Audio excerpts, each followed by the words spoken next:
Hello everybody, welcome back. Let's have a look at the crypto market and Bitcoin and what this is going to mean, what it looks like it's going to happen, and you know, how we should try and play this. And first of all, what I should say is it's getting to that point where everybody's a genius again, right? Everybody's a genius. You could have, you could have employed, your hamster to make a trade for you, and you most likely would be in profit by now if you bought, during that period of accumulation, to which we're technically just breaking out of here. The accumulation began since the big breakdown. Most of it took place in this inside range, small portions on the outside range, and we've been moving to the outside range to the up. Looks like we want to break out, but until we get a candle body closure, I would say really on a weekly, we're still in the accumulation range. But like I say, your hamster could have made money. Everything seems to be pumping. Most things pumping versus Bitcoin. This is the first day now that we've seen some sats get taken away from coins.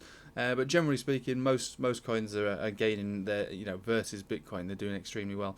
So if we'll have a quick look over at the total market cap, and this is what I mean when I was saying about the major pumping. We can see here on this chart that, and I mean, just a bit of context, right? I've been trading cryptocurrency for years, and for the vast majority of the time, if not the entire time, until just recently, in fact, was that 2020? Yeah, it was 2021. This is the very first year that it's ever had a market cap over $1 trillion. The entire time I've traded crypto, it's always been under $1 trillion.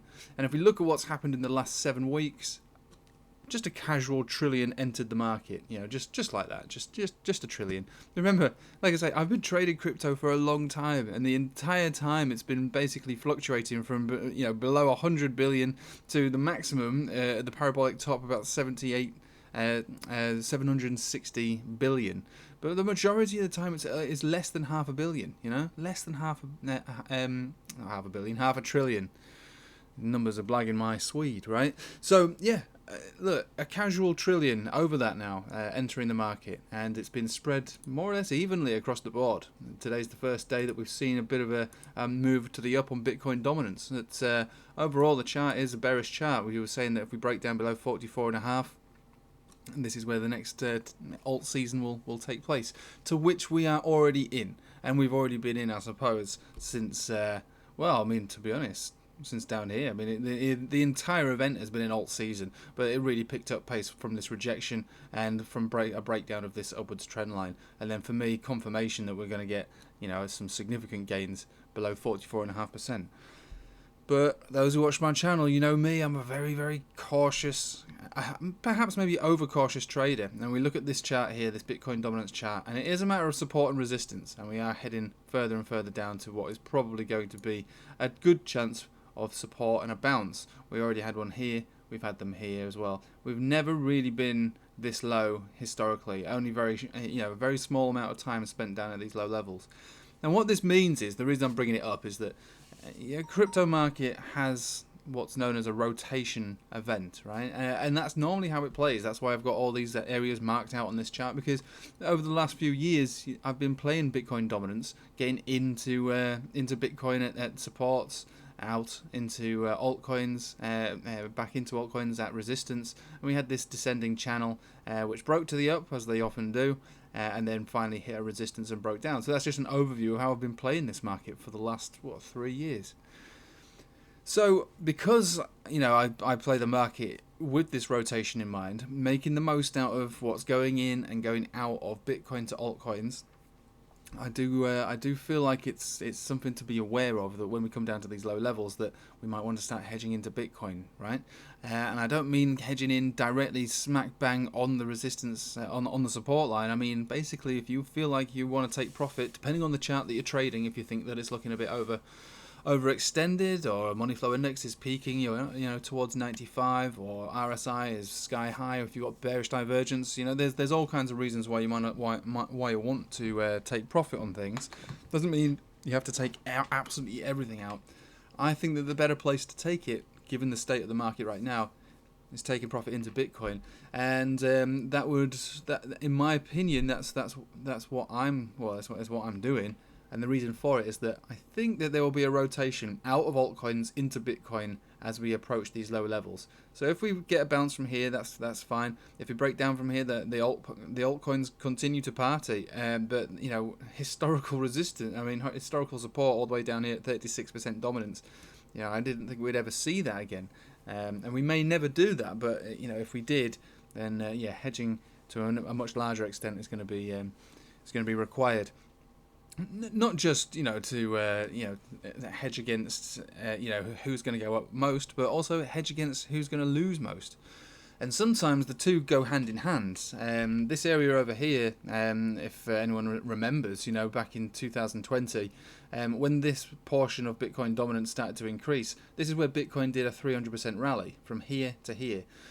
All altcoins, generally speaking, lagged behind. Some were brought up with Bitcoin. The top cap coins, they didn't necessarily lose money. Some did, but most of them didn't lose money. They went up with Bitcoin, but not to the same extent. Smaller cap coins actually lost money, generally speaking. So when we saw a 300% rally with Bitcoin, altcoins largely didn't benefit from that at all, obviously, as we reached all the way up to 73% dominance. So because we're all the way down here, I'm not saying that we're going to go all the way up to into the 70s, but a bounce from one of these levels could have a negative effect on altcoins and a positive effect on Bitcoin. So for me, it is a no-brainer. It's just a way to hedge against loss and protect yourself against potential losses, and get into Bitcoin for when the pump takes place. Now, if we think about what we saw on this total market cap, what this represents is, like I say, just $1 trillion just entered the market, no problem, just like that across the board. But if we get a rotation event, so let's just say, the majority of that trillion, only ever so slightly has gone into altcoins. But if that starts to leave altcoins are likely to go down. And if it leaves altcoins to go into Bitcoin, Bitcoin's going to go up. So I think there's going to be this rotation is going to have a negative impact on a lot of altcoins. Not all of them, a lot of them. Definitely most of them when it comes to Satoshi pairing, and the amount of money that will flow into Bitcoin from altcoins, as well as new money entering the market, could push Bitcoin to levels that people probably can't really conceive at the moment, because Bitcoin has been and is generally a slower moving coin, but when it absorbs like a sponge the market cap of all these other altcoins, and new money floods into it, and FOMO increases, then it will basically blow, and we will be thinking about Bitcoin going into hundreds of thousands of dollars. I know it sounds crazy, because we can't see it yet. It's just how something like that could happen based upon the way that the dominance chart has worked in the past, based upon the amount of money that's entering the market, and that money could just suddenly come, leave altcoins and go into Bitcoin, right? So that is the theory, and that's what's happened in the past. It could quite easily happen again. Now, I just wanted to show you this, right? So this is Bitcoin on the weekly, right? All the way back at the last parabolic top. Now, if anyone is around here, back in these crazy times, you will recognize how fast Bitcoin can go up, right? And basically double in its value. So from here, it was just over, it was $10,000. Let's just bring it to a daily, and we'll have a look at it a bit better. Because I remember, I had Bitcoin, I had XRP back in those days, and I was, like I say, I was kind of relatively naive to the idea that these things can happen. So we peaked our $10,000 zone around about here, let's just say, around about here. And then from $10,000, let's just mark it off, nice flat round numbers, $10,000 to $20,000 took 18 days, 17 days, right? So 100% move. So, for those who understand how candles get formed, candles get formed because less people are selling, more people are buying. You're going to have to pay more for the asset that you want, and in that case, then it will create a green candle. Same thing with reds. If more people are selling than people are buying, then obviously the people who sell it for less than it's worth. They create red candles. So if we suddenly get a load of FOMO and Bitcoin starts to take on that shape, that form, that FOMO vibe, and money leaves altcoins, goes into Bitcoin, as well as new money entering the market, it could cause Bitcoin to suddenly rocket up. And like I say, we saw it, 2017 into 18, Within a 2-week period, it went from $10,000 to $20,000. I couldn't believe what I was looking at the time, but it happened. it happened. And some of these altcoins obviously rallied even more than that, right, at the time. And if we go back to the Bitcoin dominance chart, just to recognize what this looks like, as far as the dominance is concerned.